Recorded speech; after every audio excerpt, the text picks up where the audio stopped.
Ya, vamos a empezar con el auxiliar 8 que era el auxiliar que les debía. eh, y vamos a ver un poquito lo que sería riesgo bayesiano y un poquito de test de máxima verosimilitud. ¿Ya? Lo otro, igual, pedirle disculpas por no haberle subido el auxiliar antes, ya, porque igual andaba como muy colapsado en cosas, y en particular el profe me pidió que viera PCA, que vamos a ver un poquito qué es. Entonces, materia que al menos yo cuando di el curso no lo vi, entonces tuve que estudiarlo de afuera. ¿Ya? Pero yo voy a tratar de hacerle un resumen de las cosas más importantes de lo que es PCA.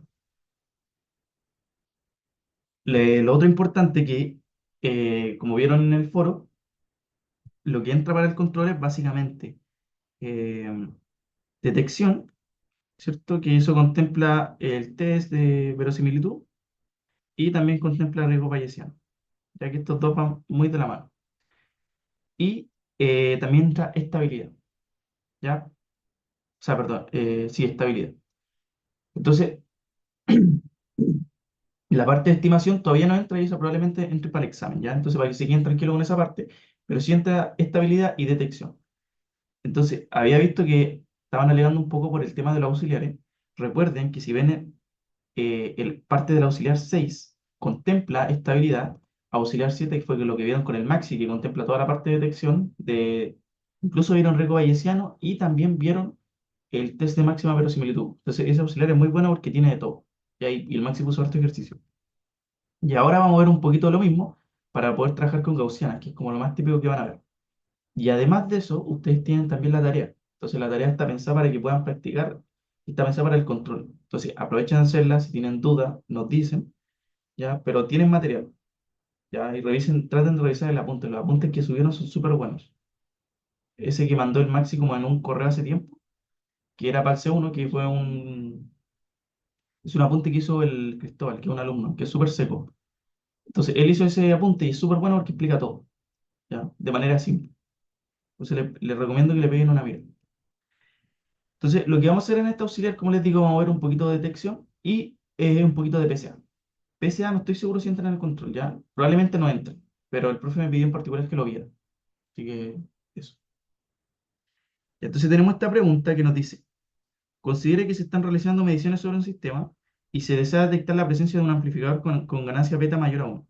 Para usted, o sea, para esto usted deja la entrada del sistema desconectada y realiza n mediciones de ruido sobre la salida. Entonces, básicamente lo que usted hace es, digamos que colocan un sensor, por decirlo, a su salida y le empiezan a llegar datos que vienen por una variable aleatoria que puede ser, que puede distribuir de dos formas, binario. Entonces, ustedes básicamente quieren saber si lo que les llega viene de un amplificador, que el amplificador lo único que va a hacer es que su variable aleatoria la va a multiplicar por un beta, que es lo que está abajo y lo voy a explicar ahora. Entonces, les llegan datos y ustedes quieren saber si esto es ruido o viene del amplificador. Y ese arreglo de datos es un vector que viene dado por lo que está acá.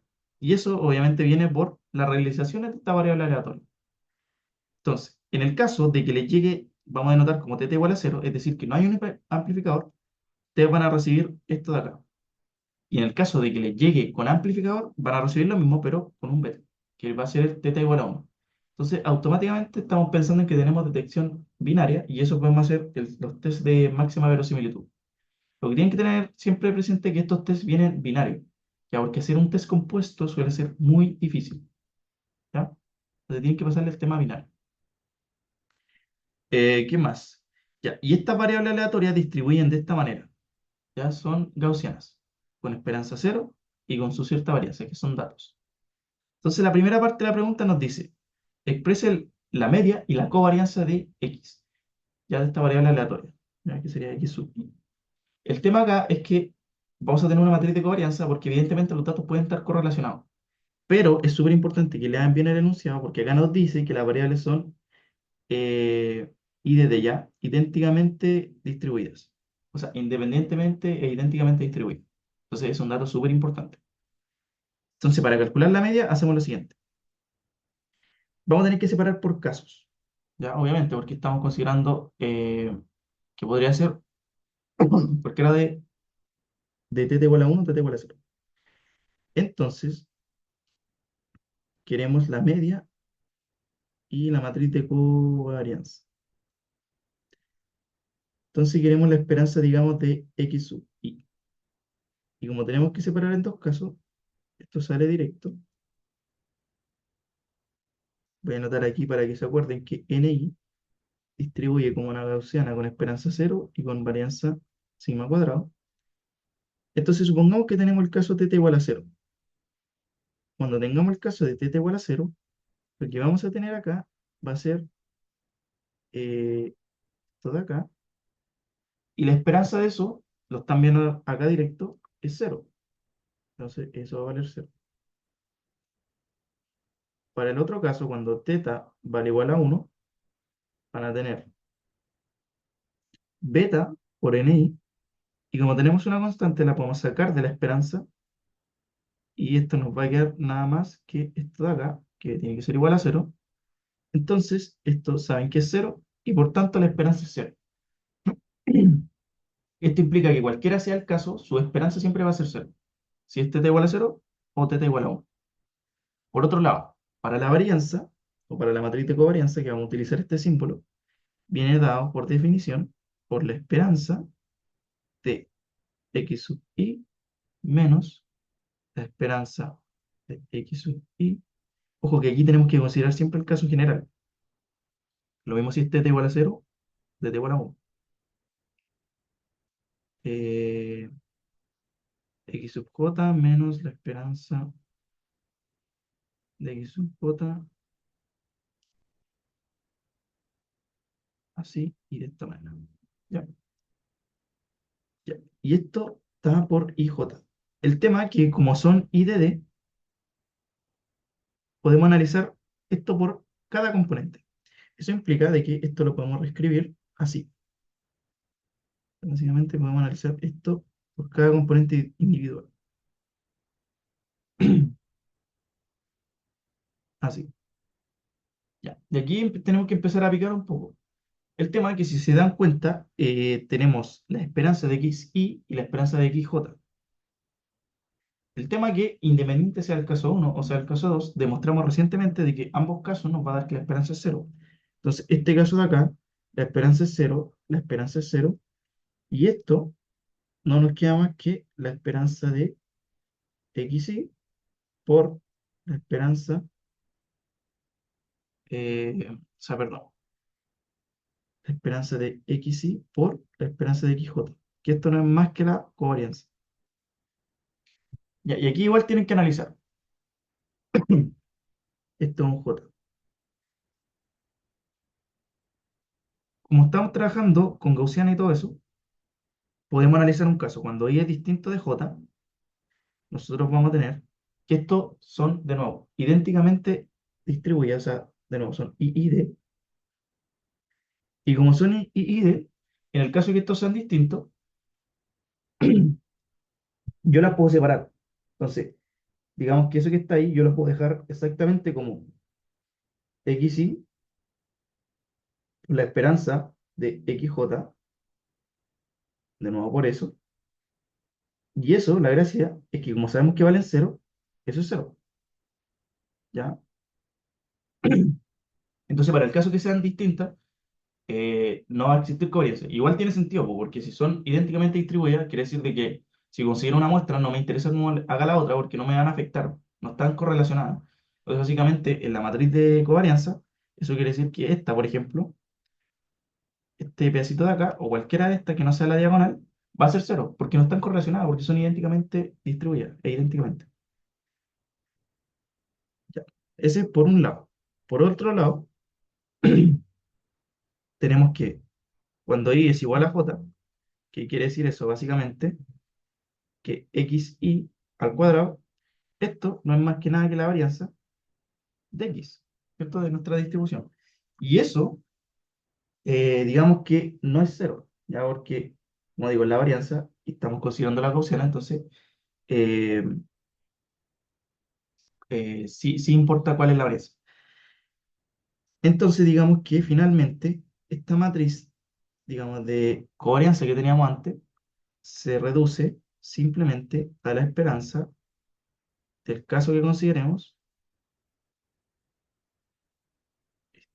así, el caso que consideremos. Y aquí tenemos que separar, pues de nuevo, eso corresponde a la varianza. Entonces, de nuevo, si tenemos para θ igual a cero, nosotros sabemos que esto va a ser, de nuevo, estamos considerando la varianza. Este caso, digamos. Ah, no, en estricto rigor es. Uy, ahí sí. Entonces, en ese caso, como esto distribuye gaussiano, simplemente, o sea, no miento, esto es así. Ahí sí es más riguroso.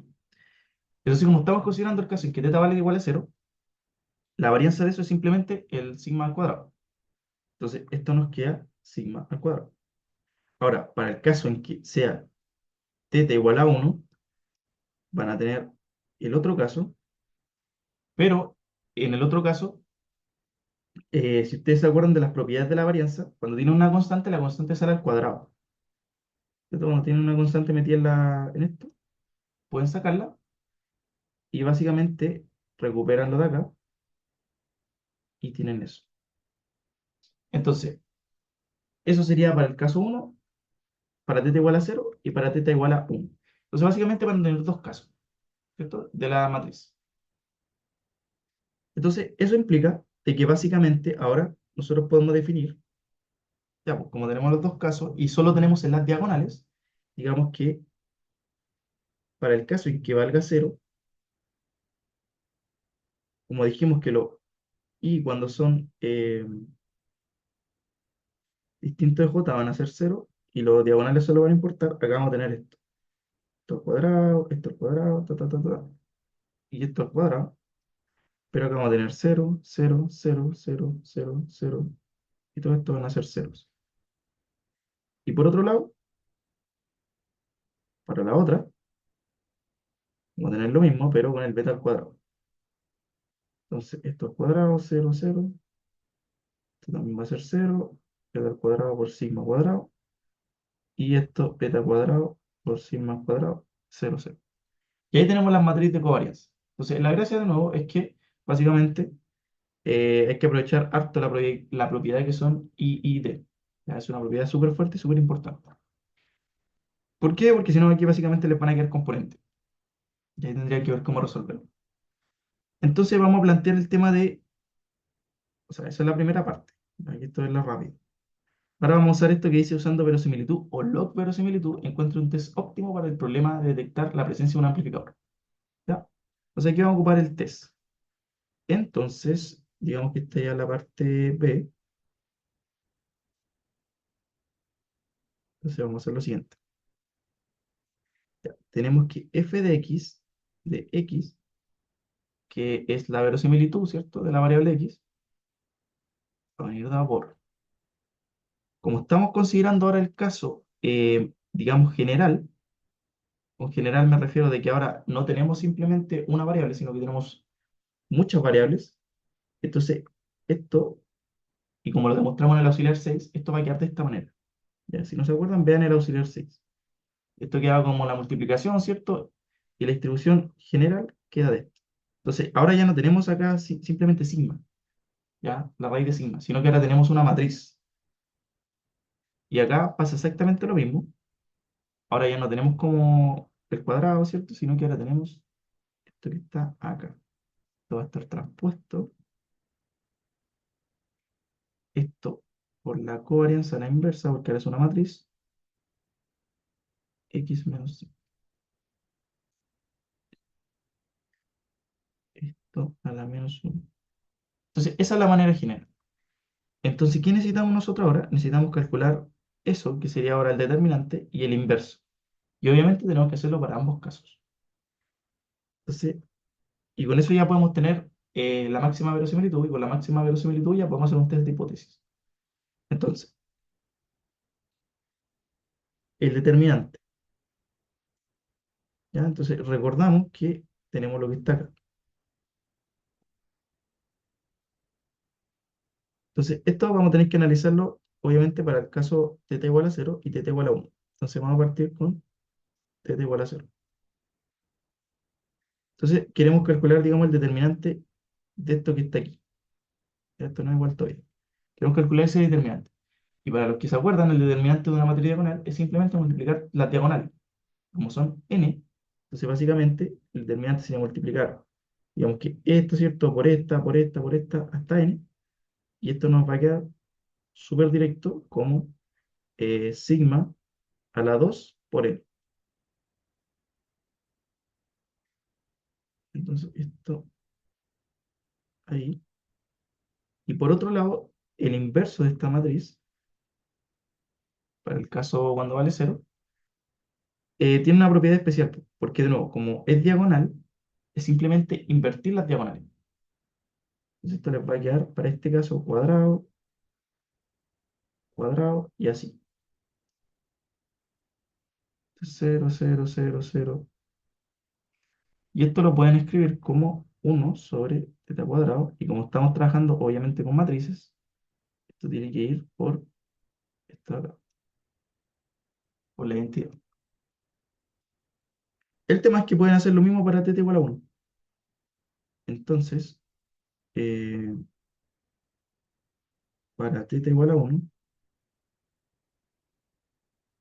van a tener vale 1. Esto les va a cambiar a, como tienen el beta ahora que está multiplicando, o sea, va a ser beta, beta, beta, beta. Entonces les va a quedar beta a la 2n.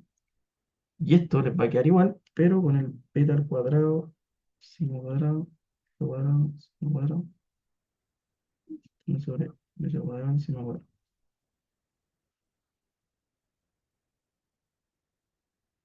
Entonces ahí tienen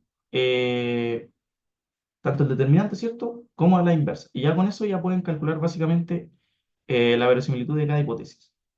Entonces, digamos lo siguiente. Entonces aquí ya estamos ya casi. Entonces, para la primera hipótesis de x dado teta, cuando teta es cero, va a ser 1 sobre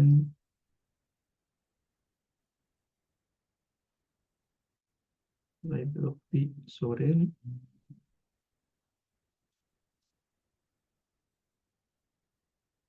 exponencial de...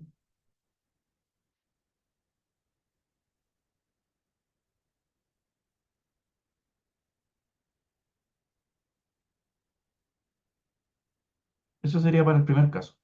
Entonces, ahora es simplemente reemplazando y trabajando un poquito con la expresión.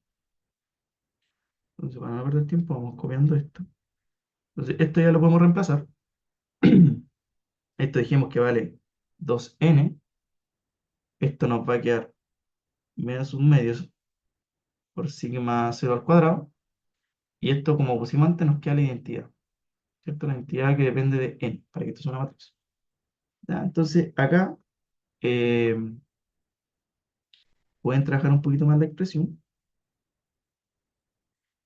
Y recuerden que lo más importante es que recuerden de esta parte que estamos trabajando con vectores. Entonces, el análisis no es el mismo de siempre. Acá como estamos trabajando raíz, que significa todo multiplicar por un medio, entonces esto nos queda a la 2 y esto nos va a quedar simplemente n. Y esto que tenemos aquí no es más que la norma del vector, ¿cierto? Acuérdense que un vector ustedes lo pueden escribir como el transpuesto por el otro, o sea, el transpuesto por el normal, y eso les da como el cuadrado, por decirlo, pero en vector. Entonces, eso no es más que la norma de su vector, ¿ya? Entonces, eso, digamos que nos va a quedar finalmente como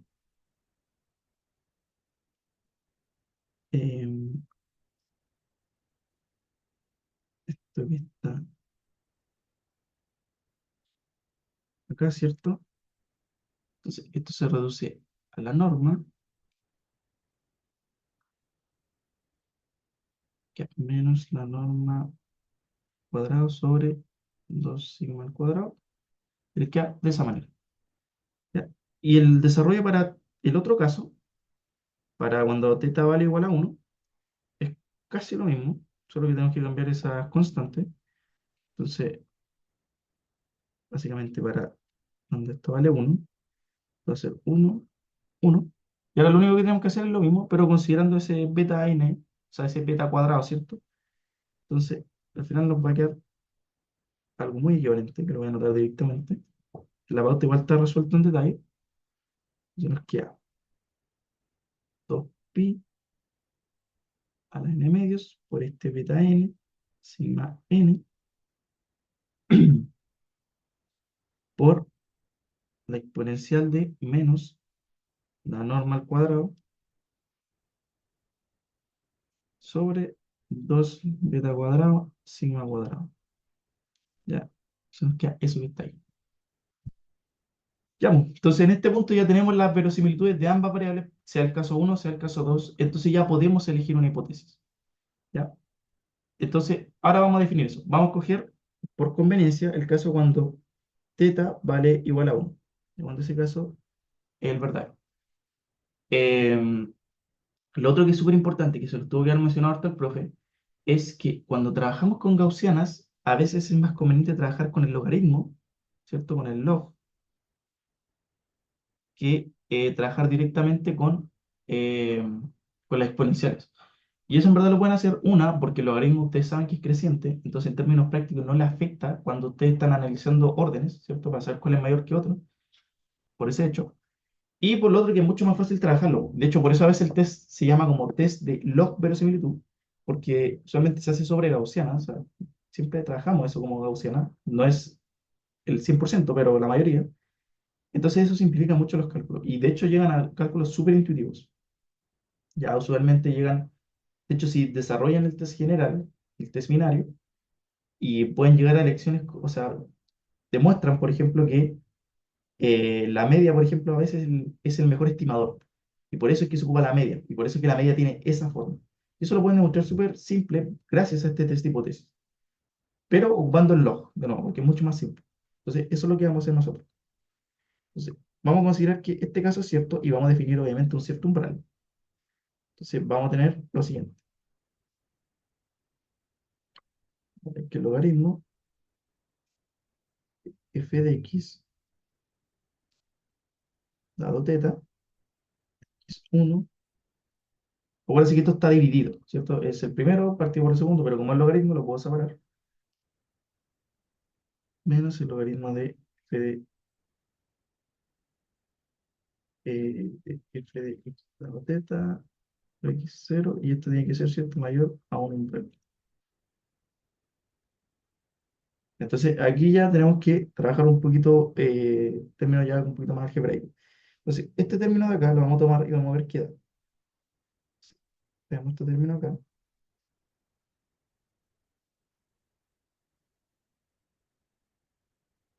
Eh, entonces, tenemos lo siguiente. Tenemos que aplicarle logaritmo a esto que está aquí. Hay que aplicarle logaritmo a todo esto que está acá. Entonces, si se dan cuenta, esto nos va a quedar como una recta porque aparece esta recta. O sea, esto nos queda una suma, pero la exponencial, ¿cierto? Se va. Como la exponencial se va, queda el signo menos. Entonces, básicamente, esto nos va a quedar como logaritmo de 1 sobre bueno, todo esto, lo voy a copiar,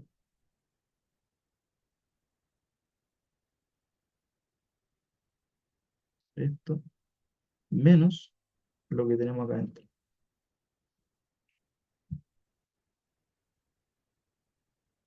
¿Ya? Entonces, llegamos a esa expresión de. Y acá en verdad ya podemos trabajar un poquito el logaritmo. Entonces, esto lo podemos expresar como factorizamos, digamos, en función de n. Entonces, esto nos va a quedar beta sigma de 2pi, esto acá menos n, menos, ¿cierto? Lo mismo que teníamos antes, cuadrado, tío, 2 beta cuadrado, sigma cuadrado. Eso lo podemos pasar adelante, es que a menos n, la propiedad del logaritmo está acá, logaritmo de beta sigma raíz de 2 menos este término que está acá al lado. ¿Ya? Entonces llegamos a eso. Ahora vamos a hacer exactamente lo mismo para el otro, que de nuevo me voy a saltar los pasos porque al final es simplemente es lo mismo, de hecho un poquito más simple. Entonces para el caso de esto que vale 0, tomamos esta expresión que está acá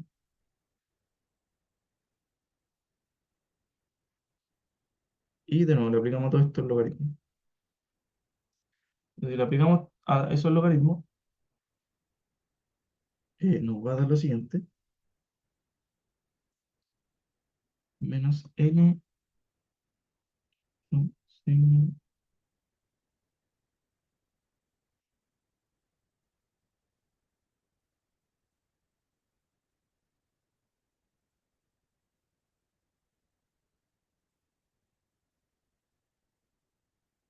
tenemos eso ahí. Ya, pues entonces en ese punto ya lo único que tenemos que hacer ahora es simplemente reemplazar este término acá y este otro término, reemplazarlo acá y compararlo con ese umbral, ¿cierto? Entonces eso es lo que vamos a hacer ahora. Ya, esta parte es harto trabajo algebraico, ya por si se lo preguntan usualmente. De hecho, yo diría que esta es como la parte, digamos, como un poquito más difícil del curso. eh, después de la... O sea, bueno, al menos a mí se me hace más fácil la otra parte del curso, en lo personal. Esto un poquito más, tiene que ser harto de probabilidades. Entonces eso igual repásenlo por si no se acuerdan bien. Entonces nos queda esto y nos va a quedar con un más, todo esto y esto.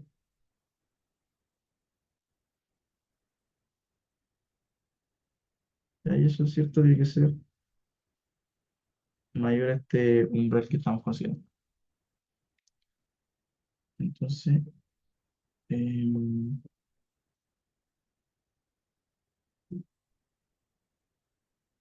perdón, tiene que ser con un más. Ahí sí. Ya, entonces tenemos esa expresión que está ahí. Entonces, acá, si se dan cuenta, podemos hacer varias cosas. Lo primero, podemos desarrollar un poquito este término de acá. Eso nos va a quedar logaritmo de beta menos n logaritmo de sigma raíz de 2pi, sigma raíz de 2pi. Y la gracia de eso es que pueden eliminarlo. Entonces, esto es lo mismo. Entonces, si lo dejan así, si se dan cuenta, ahora esto se muere con esto. Entonces, lo que vamos a hacer ahora es factorizar esto de aquí, menos n logaritmo de beta menos término de acá,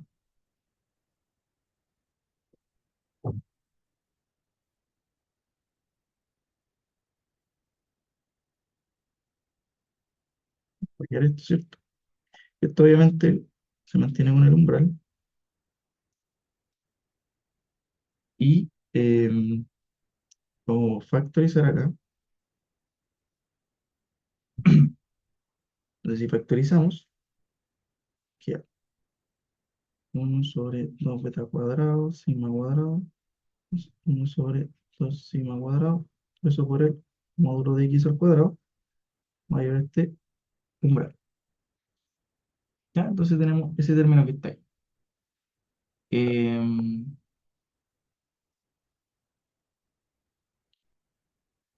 x al cuadrado. Ya. Voy a parar esto un poquito porque me estoy quedando sin batería en los audífonos. Voy a cambiarlo en un segundo. Ya, ahora sí, ahora los cargué. Ya, una cosa que me había dado cuenta ahora, que estaba mientras los cargaba, es que me había equivocado en ese signo. Ahí lo corregí. ¿Ya? Ya, entonces tenemos eso. Y lo que podemos hacer ahora es,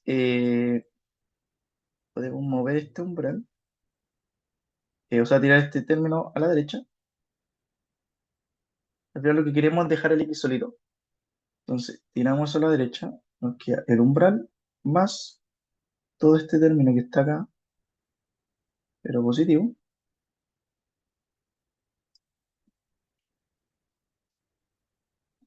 Y ahora lo que hacemos es, bueno, resolvemos un poquito lo que está ahí adentro para ver qué nos da.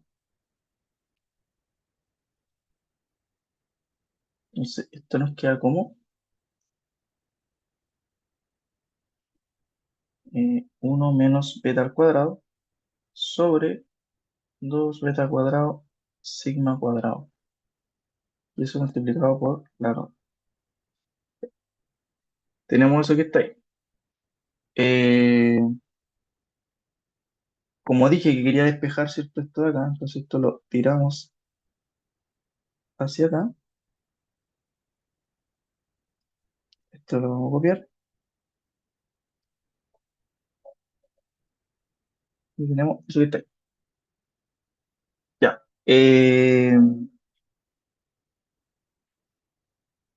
Cosa importante. Creo que me comí un término. Menos. No está bien. Ya. Ahora lo que vamos a hacer, como digo, queremos despejar el X para ver el umbral. Entonces, vamos a dividir por todo este término que está acá. Pero hay que tener un cierto cuidado. ¿Por qué? Por este numerador. Básicamente, recordemos que beta es mayor a uno por enunciado. Entonces, si está al cuadrado, es al menos cero o todo ese término va a ser negativo. Entonces, cuando hagamos el inverso, o sea, creo que es estrictamente mayor a cero, a 1. Entonces, cuando hagamos el inverso, eso va a quedar negativo y por tanto, cuando esa desigualdad que está acá va a cambiar. Ya para ese detallito hay que tenerlo en consideración. Entonces, em, lo que vamos a tener ahora, si digamos que esto va a ser el inverso de todo eso,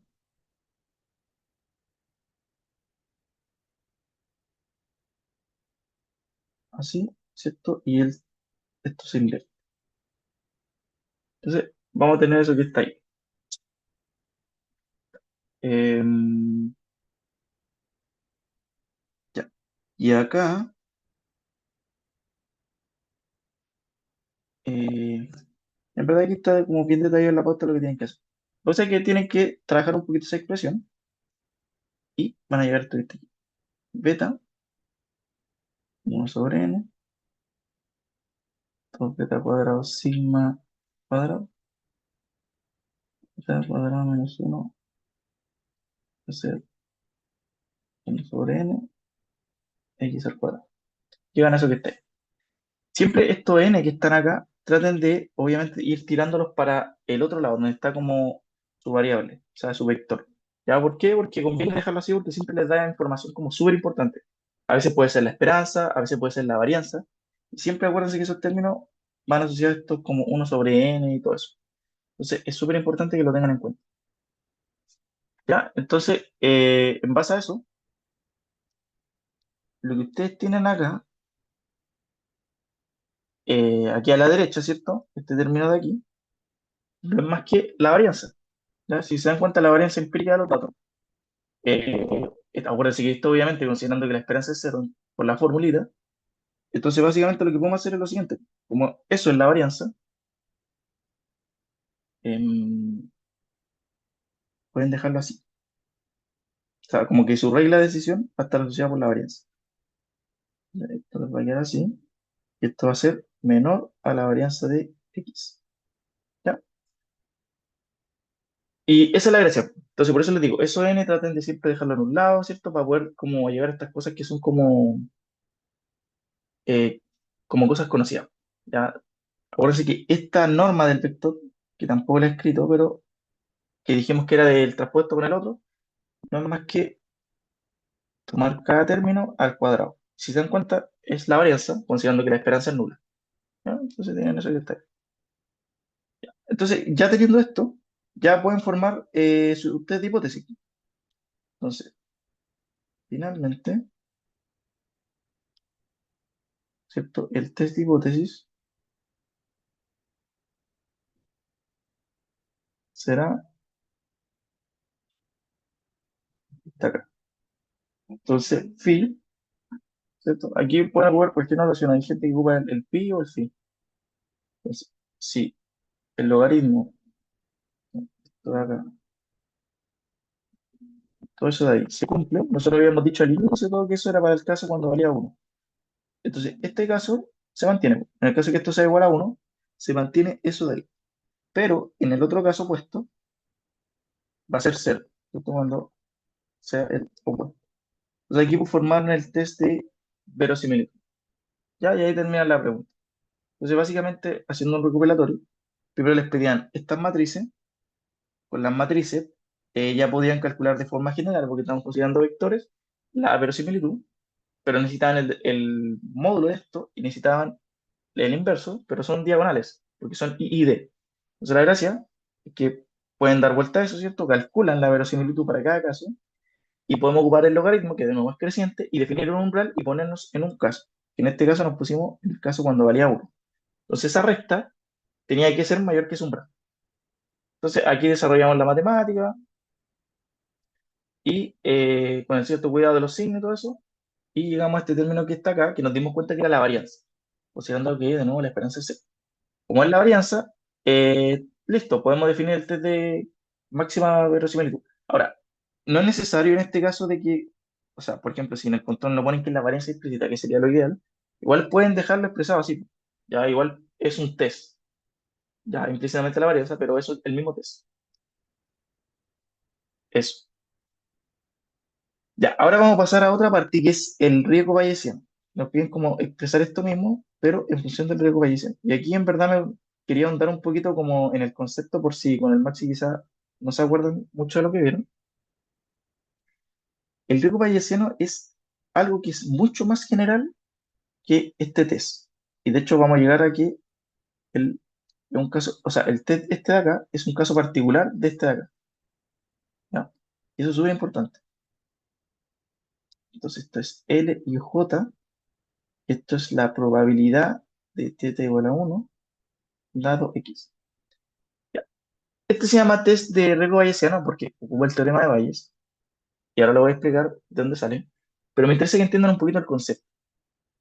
Este riesgo es el riesgo que yo tomo al escoger si estoy en θ 0 o estoy en θ igual a 1.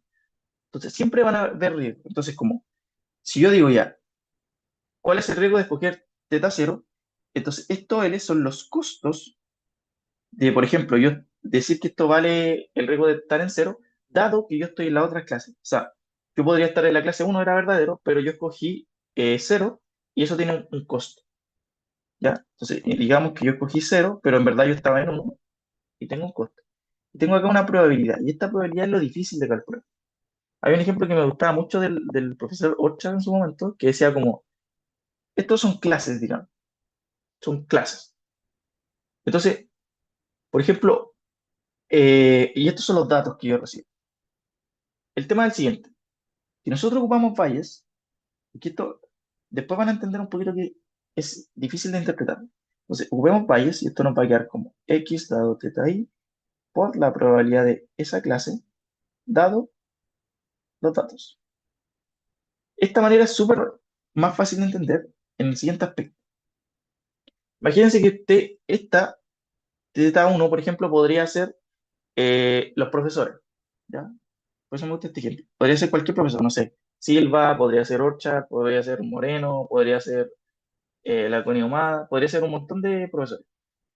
Entonces, estos son como grupos. Entonces, yo podría estar con un profe, con otro profe, con otro profe.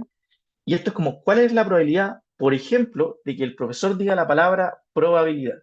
Supongamos que aquí en el set de datos, ¿cuál es la probabilidad de que el profesor diga la palabra probabilidad si yo estoy, por ejemplo, con el profesor Orchard, ya que sería esta clase?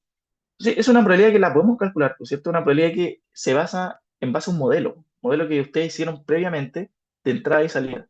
Entonces, es una probabilidad, lo que voy es que se puede calcular, pero no es difícil, ¿ya? ¿Cuál es la probabilidad de que el profesor diga la palabra probabilidad, dado que estoy con Orchard? Es súper alta, es un 30, 40, 50%. Y esto simplemente la probabilidad de estar en clase, y eso también es súper simple. ¿Cuál es la probabilidad de que yo esté en la clase de Orchard si tengo 5 clases a la semana con él? O, por ejemplo, con la Connie si tengo solo una clase. Entonces, a lo que voy es que son probabilidades que se pueden obtener súper fácil. Esto es la probabilidad complicada, que es como la probabilidad de los datos. ¿Ya? Esta probabilidad es la que hace que esto sea difícil. Pero esa probabilidad, la gracia, es que aparece en todos los términos. Si se dan cuenta, en este RJ de los riesgos aparece siempre. Y eso no es más que un ponderador, porque al final es el mismo valor independiente de la clase que yo escoja. Si estoy en θ 1, si estoy en θ 0, en θ 3, es independiente. Entonces, en todos, yo siempre voy a tener ese mismo ponderador. Entonces, al final, podemos omitirlo. Y esa es la gracia de ocupar riesgo bayesiano, porque podemos omitir ese término y podemos calcular esto que está de una manera mucho más simple, reemplazando esto simplemente por lo del numerador. Ahora, si se dan cuenta, esta probabilidad es mucho más fácil porque, de nuevo, va en base a su modelo, lo que ustedes decían.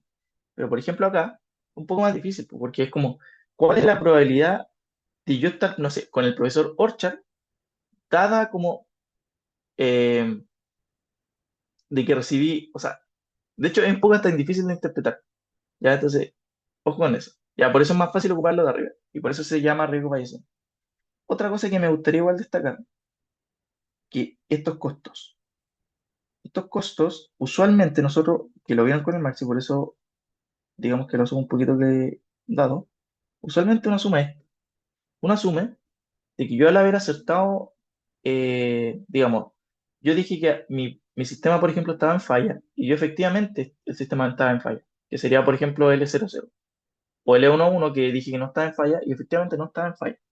Yo puedo achuntarle a eso, pero eso siempre puede tener un costo, no necesariamente no tiene un costo, ¿ya? Y eso tienen que tener ojo, porque, por ejemplo, ¿qué pasa si yo tomo, no sé, para ver un sistema, yo dejo que mi planta corra durante un año, y yo digo, mi planta no falla. Y efectivamente no falla porque tomé un año de mediciones. Súper. Pero el haber tenido, por ejemplo, la planta encendida un año entero o 2 años, tiene un costo asociado. ¿Ya? O si yo tengo la planta parada para analizarla, eso tiene un costo asociado. No necesariamente L11 o L00 van a ser cero. ¿Ya? Y eso es súper importante que lo tomen en cuenta. Bueno, y obviamente tense en cuenta que este test binario no necesariamente es para dos variables, sino que es para cualquier tipo de variable, n variables. Ahora lo que voy es, tengan ojo de que esto no necesariamente es cero. ¿Ya? El achuntarle no implica de que yo no tenga un costo. ¿Ya? Eso era lo otro que quería destacar. ¿Ok? Entonces, eso. Entonces, digamos que nosotros, con lo que les expliqué recién, vamos a tomar, digamos, como otro riesgo bayesiano, como normalizado, si quieren verlo, o desnormalizado, o sea, sin considerar este término de abajo. Entonces nos queda de esta manera. ¿Ya? Entonces, como estamos en un test binario, vamos a tener evidentemente dos casos. Esto va a ser L00 por la probabilidad de X dado θ1 por la probabilidad de θ igual a 0 más, esto lo vamos a copiar de aquí, casi lo mismo.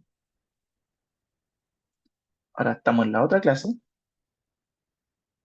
la probabilidad de que extiende 1, probabilidad de que, o sea, entonces esto si se dan cuenta es como la probabilidad de efectivamente acertarle, ¿ya? Ahora, y el otro término está asociado a la probabilidad de yo equivocarme. Entonces, esto nos va a quedar ahora 0, 1 y esto nos va a quedar 1, 1. Va a ser 0, 0. Aquí me faltó especificar. Estamos en la clase 0 también. Estamos en 0. Y aquí en este caso este sería el error. La probabilidad de 0 más L1 por, en este caso, estar 1 por la probabilidad de θ igual a 1. ¿Ya? Este sería el caso general. Ahora, de nuevo, como asumimos idealmente de que el resultante no tiene problema, entonces esto va a ser 0, producto de que este término es 0 y esto también va a ser 0. Entonces, ambos términos se nos reducen simplemente a, digamos, efectivamente el error de haber escogido uno u otro. Entonces nos queda así. Simplemente el error acá se va y nos queda este. ¿Ya?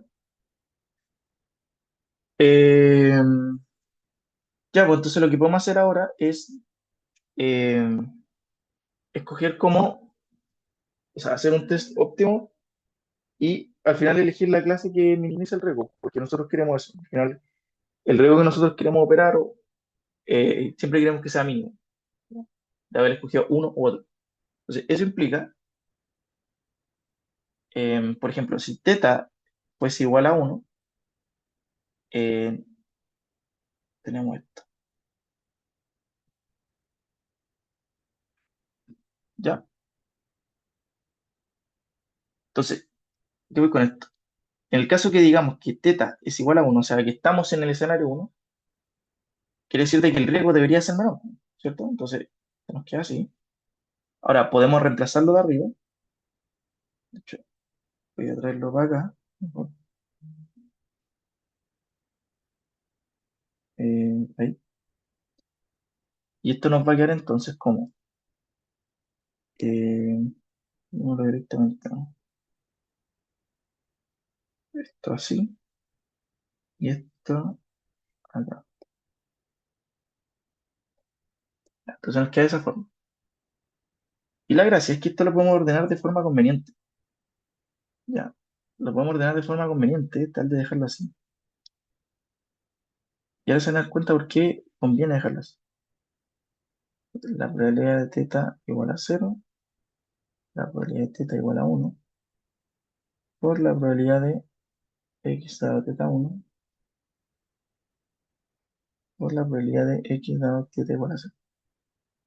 La gracia es que si se dan cuenta, lo que tenemos como a la derecha, esto de acá, no son más que las verosimilitudes, pero de manera más general, pues esas son las verosimilitudes, por ejemplo, que calculamos antes. Se dan cuenta es lo mismo. Y aquí es cuando uno se plantea como ya. Entonces, ¿qué es lo que yo tengo acá al lado? Se dan cuenta que lo que yo tengo ahí son simplemente, es un umbral. Y volvemos al test que teníamos antes. Y esa es la potencia del riesgo bayesiano, porque el riesgo bayesiano no es más que, o sea, el test de verosimilitudes no es más que un caso particular del riesgo bayesiano. Entonces, acá tenemos las verosimilitudes y acá tenemos simplemente un umbral, porque esos son los costos que son datos del problema y esa probabilidad son probabilidades que ustedes deberían conocer. La probabilidad de estar en la clase cero o la probabilidad de estar en la clase uno. Son probabilidades simples. Entonces, eso, lo importante es que volvemos al caso de antes de la siguiente manera. Entonces, como antes dijimos que estábamos en el caso uno para minimizar los riesgos, digamos esto que está aquí, y el caso contrario va a ser justamente con la desigualdad inversa. Vamos a llegar a esto que está acá.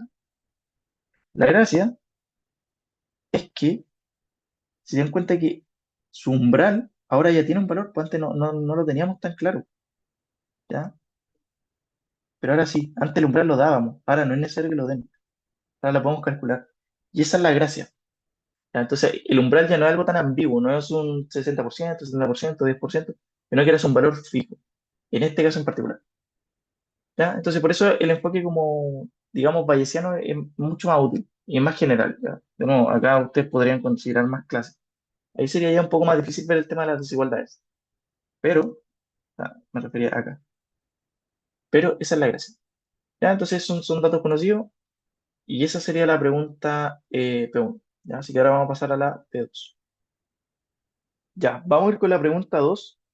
Por alguna razón mi tablet dejó de funcionar, como que cada vez que comparto la pantalla del Samsung Notes, como que se sale del Zoom. Traté de mil formas, así que no pude solucionarlo.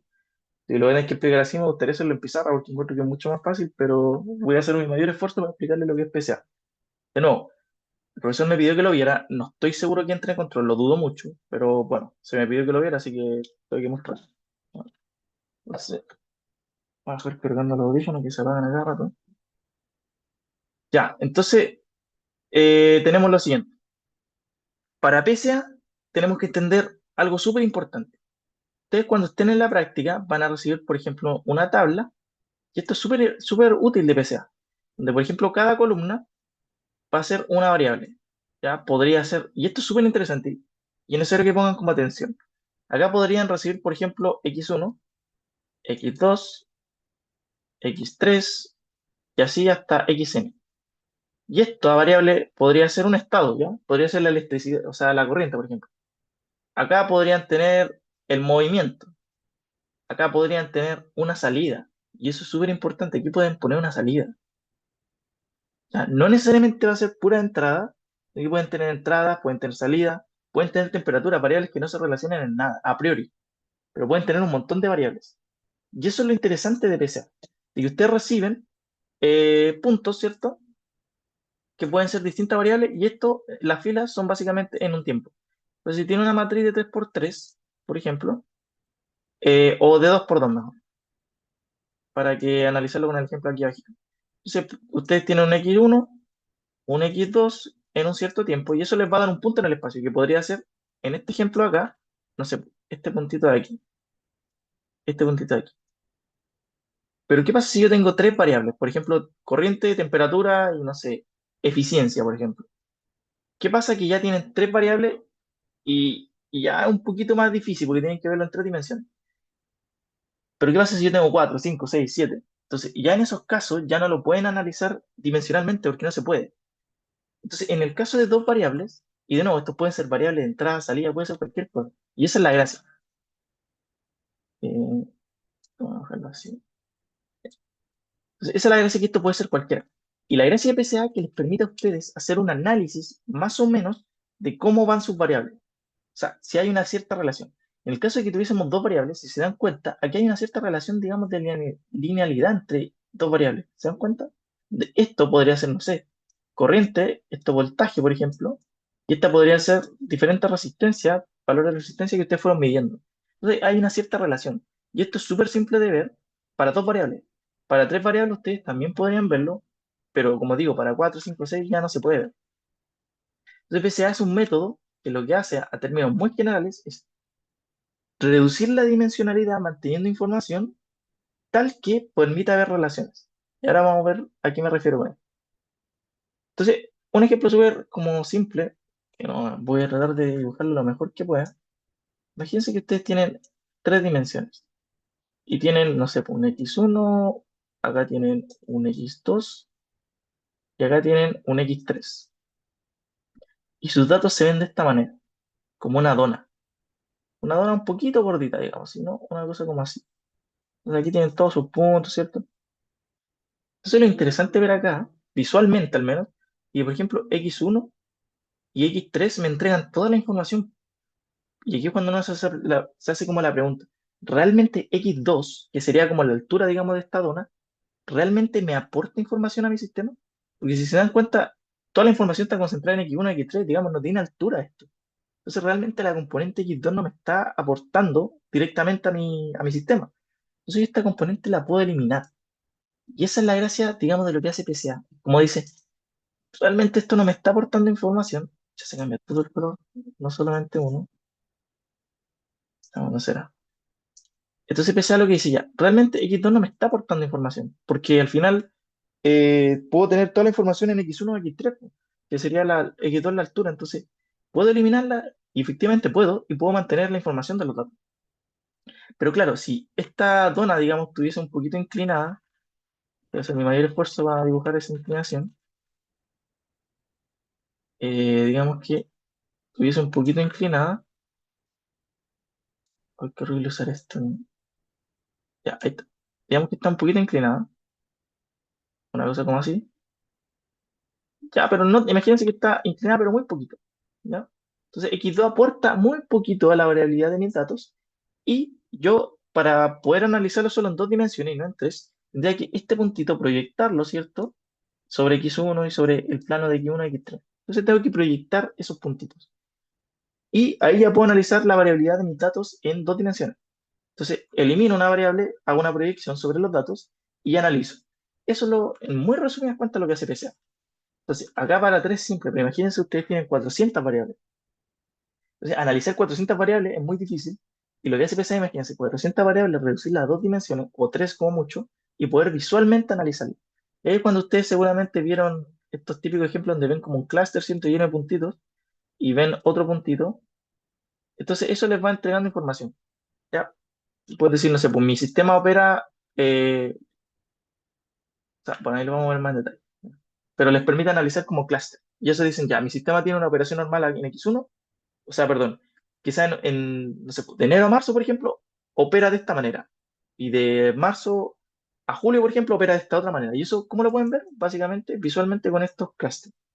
Y eso lo ven analizando, como digo, 400 datas en dos dimensiones. Esa es como la utilidad potente que tiene, como primer martillo que ustedes usan para analizar sus datos. Ya no, bueno, se me cambió. Ya, entonces, ¿cómo se hace? ¿Ya? Entonces, primero que todo, normalizar los datos es lo más importante de todo. ¿Y por qué es lo más importante de todo? Porque imagínense ustedes están analizando sus datos y están trabajando con temperaturas que usualmente oscilan, no sé, entre 30 y 50, y están analizando voltajes que a lo mejor son del orden de los kilos. Entonces, analizar donde aquí tengo, no sé, de 30 a 60, por ejemplo, es totalmente distinto si tengo los kilos. Entonces, siempre tienen que normalizar sus datos para que estén entre 0 y 1. Y esto no afecta en la variabilidad de sus datos. Y eso es súper importante. Si no normalizan, no pueden aplicar PCA de partida. Y lo siguiente es que, a pesar de que yo normalizo, no afecta la variabilidad de mis datos, independiente si aquí uno es temperatura, si el otro es corriente, da lo mismo. Si uno es la salida, no es relevante. Entonces, eso es el primer paso. Entonces, acá ustedes van a formar una matriz de sus datos, ¿cierto? Donde, de nuevo, las filas son los tiempos que ustedes miden y les va a dar un puntito, y las columnas son los datos.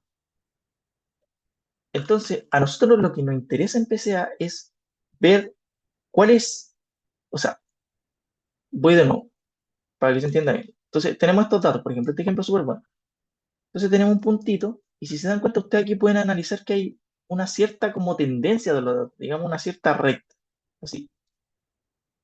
Entonces yo digo, ya, pues, a lo mejor me conviene analizar solo en ese B1, que es un vector normalizado, o sea, tiene norma 1, y proyectar mis datos sobre ese vector, que es lo que hacemos aquí.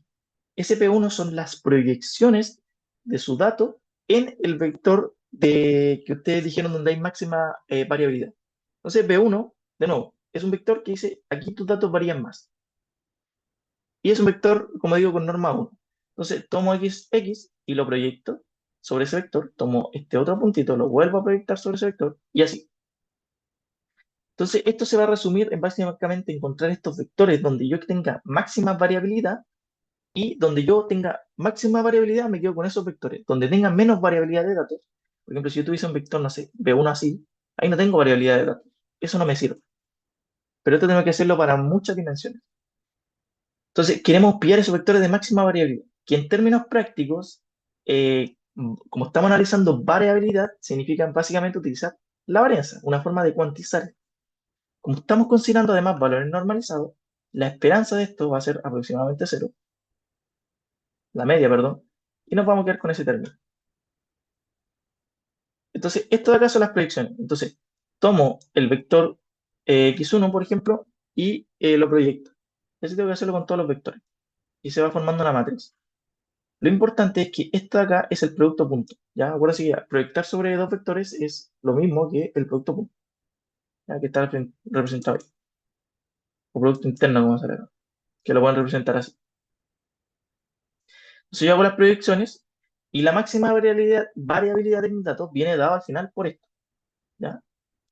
Entonces, ese P1, que es el vector que se forma de nuevo de esta matriz de acá, o sea, perdón, esa es una matriz que se forma de eso, yo la puedo escribir como el producto punto, ¿cierto? Que es esto que está aquí. Entonces yo lo escribo de forma como un poco rara, ¿cierto? Como un poco rara escribir este P1, ¿cierto? Esta matriz en función de esto, pero lo puedo hacer.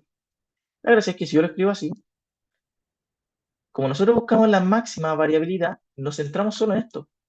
Esto es lo interesante. Y esto se reduce en un problema de optimización, donde queremos maximizar ese término que está dentro, o sea, básicamente todo esto de acá, considerando que la norma, como dije antes, vale 1, y es más, ¿cachai? La gracia de esto es que nosotros podemos dejarlo como solo los valores de adentro y podemos definir una matriz de varianza y covarianza, de lo que sale acá, varianza y covarianza de datos normalizados, que viene dada por esto. Entonces lo interesante de esto es que S, que es una matriz de covarianza y varianza, que básicamente lo que hacemos acá, que igual se nos puede mencionarlo, esta varianza, si se acuerdan del colegio, uno usualmente la calculaba así. Ya, de ahí sale como esa igualdad. Ya, esa varianza la pueden calcular de esa manera, con n-1. Y tomar obviamente el vector al cuadrado. Ya, el tema es el siguiente. S, que de nuevo, S sería como la matriz de varianza-covarianza, usted la pueden escribir como, estos son los datos de su sistema. Entonces ya estamos analizando como algo complejo, ¿cierto? Que era un poco ambiguo, como estos vectores de máxima variabilidad, ahora están relacionados con los datos que ellos tienen. Y es más, eso ustedes lo pueden dejar en función de los vectores propios y de los valores propios. ¿Y qué vamos a hacer nosotros para definir cuáles son las donde tenemos máxima variabilidad? Es esos valores propios de esta matriz, este lambda que está acá, los ordeno literalmente de mayor a menor, porque además esta matriz S es semidefinida positiva, ¿ya? Eso implica de que los valores van a ser al menos, o sea, tienen que ser positivos, no van a haber valores negativos, de valores propios. Entonces yo lo ordeno y digamos que tengo una suerte de, bueno, obviamente los valores, los vectores propios, los ordeno en función de los valores propios, ¿ya? Y yo digo, ya, pues, si mi valor propio a lo mejor de esta matriz de varianza-covarianza, digamos que el 80% de los datos, o sea, el 80%, perdón, de la variabilidad de mi información, en función de estos vectores, ¿cierto? Está compuesta de los dos valores propios, ¿cierto? Por ejemplo, lambda 1, lambda 2. Yo me quedo con esos datos y listo. Entonces, toda mi variabilidad se va a definir en dos datos, o sea, en dos valores propios. Y todas las otras, todos estos valores propios los puedo omitir. A lo mejor ya esto ya es incluso ruido. Entonces, esa es la gracia. Y eso yo lo puedo definir en base a un umbral. Entonces, estos son los datos que yo corté, digamos, como mi matriz, como sale acá, submatriz cortada hasta, que tiene que ser menor al total de los datos, partido por el total de los datos. Este sería como el completo. Y eso obviamente yo puedo definirlo en función del umbral. Te digo ya, este umbral que usualmente como sale acá es 0,6, que es 60%, digo ya, me quedo con la variabilidad del 60% de los datos y poner un umbral, que puede ser arbitrario. Y luego las proyecciones, o sea, nuestros nuevos ejes de las proyecciones, porque imagínense, si yo esto, no sé, po, tomo este valor propio y en la otra dimensión y estos valores son ortonormales, entonces B1 va a ser ortonormal al otro, a B2, o sea, eso quiere decir que están en 90 grados. Entonces yo lo que hago es que tomo mis ejes X1 y X2, digamos, y los roto a donde tenga máxima variabilidad. Y esa rotación básicamente se representa después en esta matriz, ¿ya? Eso es PCA. Yo sé que es harta información y la traté de resumir harto, pero si tienen duda con esto, pregúntenme, ¿ya? Pero básicamente eso es. Es como ordenarla, ¿cierto? Y quedarme con los vectores normalizados propios que me den mayor variabilidad, y eso lo podemos definir en función de los valores propios, tal que sean mayor o menor. Entonces yo les traje un ejemplo aquí, que es el que está acá. Entonces donde les dicen como, una empresa de energía está hablando el rendimiento de cinco máquinas eléctricas, su planta para identificar patrones de comportamiento, optimizar el consumo de energía, y cada máquina dio estos tres valores relevantes. Entonces ustedes le entregan un set de datos que tiene potencia, corriente y eficiencia. Y lo otro que se me olvidó mencionar acá, cuando ustedes analizan esto, te analizan variabilidad, solo variabilidad, ¿ya? Eso es súper importante. Que no están analizando quizá una correlación, porque recuerden que ustedes pueden meter entrada y salida acá. No, no están analizando, eh, ¿cómo se llama?